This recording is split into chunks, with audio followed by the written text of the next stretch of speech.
21শে November সকাল 10টা বেজে 39 মিনিট। একটি সাধারণ সকাল, কর্মব্যস্ততার ছন্দে প্রতিটি জনপদ তখন অভ্যস্ত।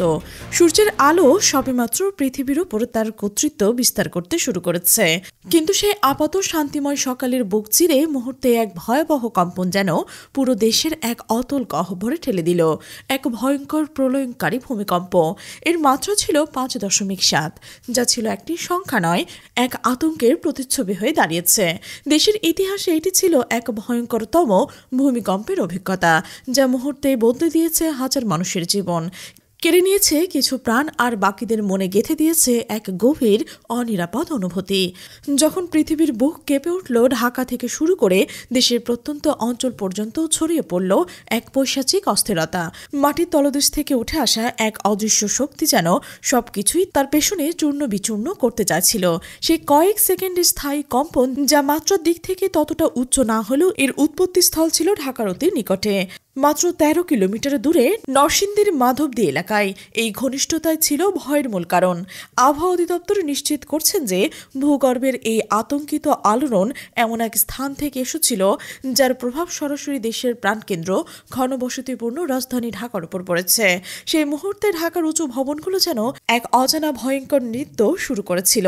দালান কোঠাগুলো এদিক ওদিক হেলে পড়ছিল, জানালার কাজ ভেঙে পড়ার শব্দ, আসবাবপত্রের স্থানচ্যুতি আর মানুষের চিৎকার মিলে তৈরি হচ্ছিল এক বিভীষিকাময় পরিস্থিতি। যারা নিজ নিজ কার্যালয় বা বাসস্থানে ছিলেন তারা বুঝে ওঠার আগেই দেখছিলেন দেয়ালগুলো ফাটছে, মেঝে কাঁপছে, আর চারপাশের সবকিছু যেন এক অজানা ভয়ে স্তব্ধ হয়ে যাচ্ছিল। অনেকে আতঙ্কিত হয়ে দ্রুত সিঁড়ি বেয়ে নিচে নামার চেষ্টা করছিলেন, কেউ বা দিশাহারা হয়ে ছুটছিলেন খোলা জায়গার সন্ধানে। কিন্তু খোলা জায়গায় পৌঁছানোর স্বস্তি মেলেনি, কারণ চারপাশে দালানগুলো তখন কম্পমান ছিল, যেন যে কোনো মুহূর্তে ভেঙে পড়তে পারে। এমন পরিস্থিতিতে অসংখ্য মানুষ মানসিক ট্রমার শিকার হয়েছিল।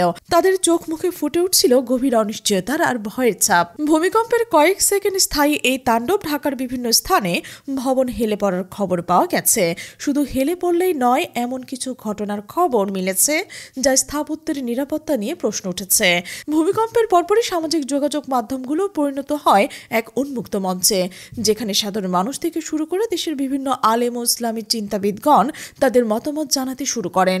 এই দুর্যোগে তারা কেবল একটি প্রাকৃতিক ঘটনা হিসেবেই দেখছেন না, এর পেছনে গভীর আধ্যাত্মিক ও নৈতিক বার্তা খোঁজার চেষ্টা করছেন। এই দুর্যোগময় মুহূর্তে দেশের কোটি কোটি মানুষের কাছে, যারা পথের দিশারি, যারা আধ্যাত্মিক জ্ঞান এবং মূল্যবোধের আলোকে জাতিকে নির্দেশ দেন, সেই দুটি বিশিষ্ট ইসলামী চিন্তাবিদ মাওলানা ডক্টর মিজানুর রহমান আজাহারি এবং শায়েখ আহমদুল্লাহ জাতির উদ্দেশ্যে জরুরি একটি বার্তা নিয়ে হাজির হলেন। তাদের বার্তা ছিল একই সাথে সতর্কমূলক এবং অনুপ্রেরণামূলক। দেশের অন্যতম আলোচিত ও জনপ্রিয় ইসলামিক বক্তা ডক্টর মিজানুর রহমান আজাহারি তার ফেসবুক পেজে এক গভীর তাৎপর্যপূর্ণ পোস্ট লিখেছেন। তার কথাগুলো ছিল এমন যা মানুষের মনে এক গভীর আত্মজিজ্ঞাসা তৈরি করেছে। তিনি প্রশ্ন করেন, ভাবুন তো, ভূমিকম্প যদি আরও তীব্র হতো, তবে খুব কম মানুষের শেষ আমল হতো ফজরের নামাজ। সেই তালিকায় আপনি থাকতেন তো? উত্তর যদি না হয়, তবে শুধরে নেওয়ার সুযোগ এখন আছে।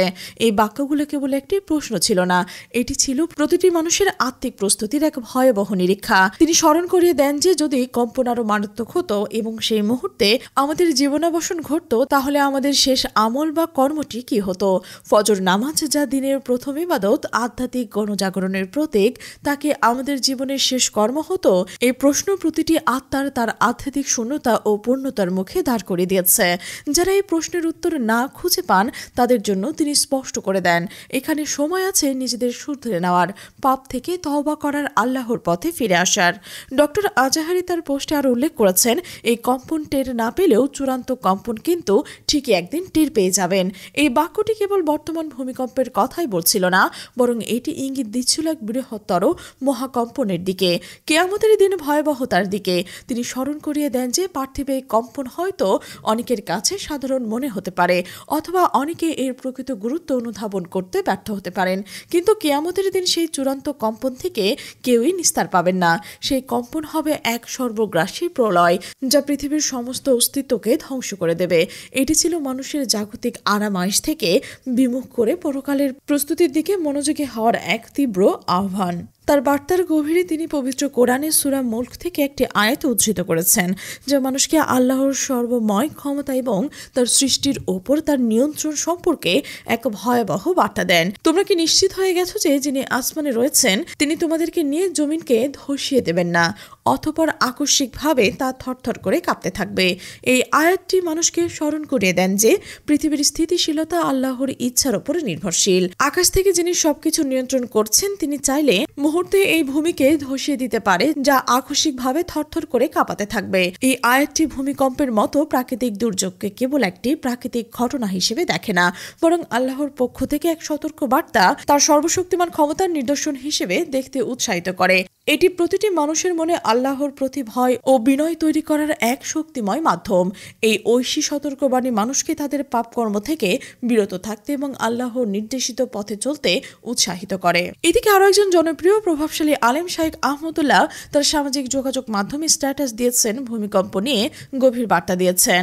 তার বক্তব্য তিনি ডক্টর আজহারের বার্তার পরিপূরক, যা কিয়ামতের ভয়াবহতাকে আরও স্পষ্ট করে তুলেছেন।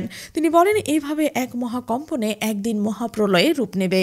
এই বাক্যটি বর্তমান 5.7 মাত্রার ভূমিকম্পকে একটি প্রতীকী ঘটনা হিসেবে উপস্থাপন করলেন, যা ভবিষ্যতে ঘটে যাওয়া এক মহাপ্রলয়ের পূর্বাভাস।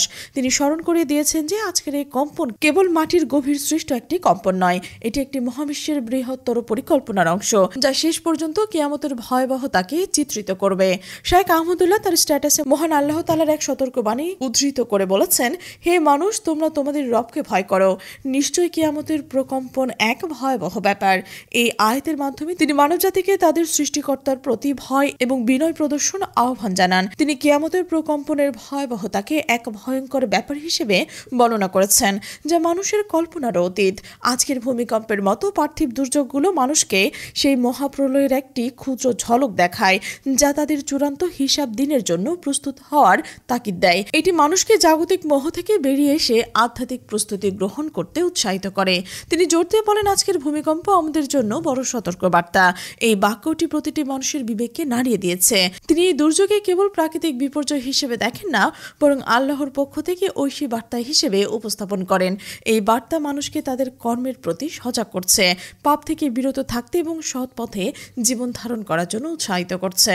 তার আহ্বান ছিল সুস্পষ্ট এবং জরুরি, আসুন আমরা দেরি না করে আল্লাহর দিকেই ফিরে আসি, তওবা করি এবং প্রস্তুত হই।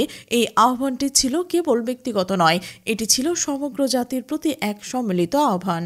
তিনি মানুষকে তাদের ভুল ও পাপের জন্য তওবা করতে, আল্লাহর কাছে ক্ষমা চাইতে এবং পরকালের জন্য প্রস্তুত হতে উৎসাহিত করেন। এই ভূমিকম্প যেন মানুষকে এক নতুন করে নিজেদের জীবন ও কর্মের প্রতি হিসাব মেলাতে শেখায়, যেখানে পার্থিব প্রাপ্তির চেয়ে আধ্যাত্মিক মুক্তি বড় হয়ে ওঠে। এই ভয়ঙ্কর ভূমিকম্প পুরো দেশ জুড়ে মানুষের মনে এক নতুন সচেতনতা ও ঈমানি অনুভূতির জন্ম দিয়েছে।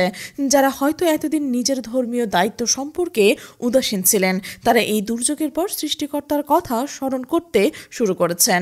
মসজিদের দিকে মানুষের ঢল নেমেছে, অনেকে আল্লাহর কাছে ক্ষমা চাইছেন এবং নিজেকে জীবনের নতুন সাজানোর প্রতিজ্ঞা করছেন।